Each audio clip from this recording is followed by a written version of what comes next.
Once upon a time, in a village in France, lived a peasant girl named Joan.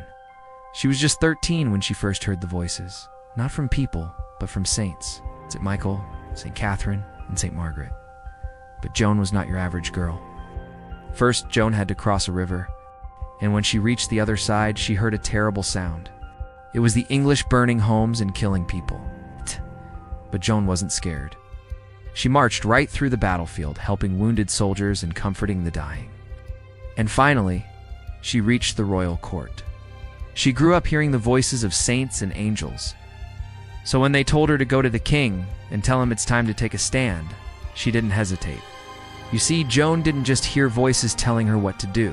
She also had visions. She saw angels and saints, and that was not normal. In fact, it was dangerous. Back then, if you questioned the church, they could accuse you of heresy and put you on trial. Today, Joan is remembered not just as a warrior, but as a symbol of courage, of belief, of never backing down, of never giving up. No matter how hard things get, no matter how many times you're told no, because sometimes it only takes one girl to change the course of history. They told her God had chosen her to save France. She was captured, imprisoned, and put on trial, because they have never lied to me, and that was true. But even her unshakable faith couldn't save her. On May 30th, 1431, at 19 years old, Joan of Arc was burned alive in a public square. Her last words, "Jesus, Jesus," no weapons, no army, no friends, just Joan and her faith. Now at that time, France was losing a brutal war to England. The king was weak, and the people were terrified. They needed a strong, brave warrior, not a scared teenager. But Joan wasn't any ordinary girl. When the English saw her leading the French troops, they thought it was a miracle.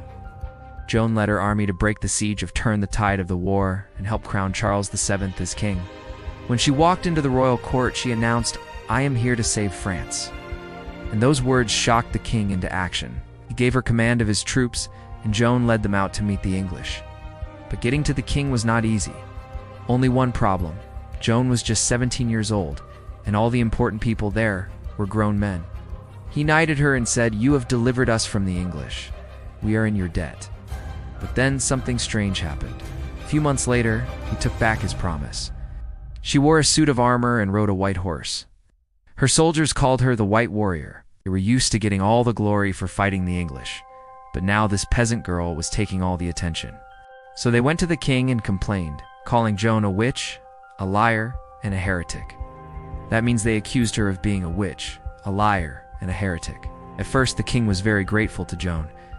You see, when Joan started winning battles, some powerful nobles got jealous. And you know who else didn't like Joan? The church.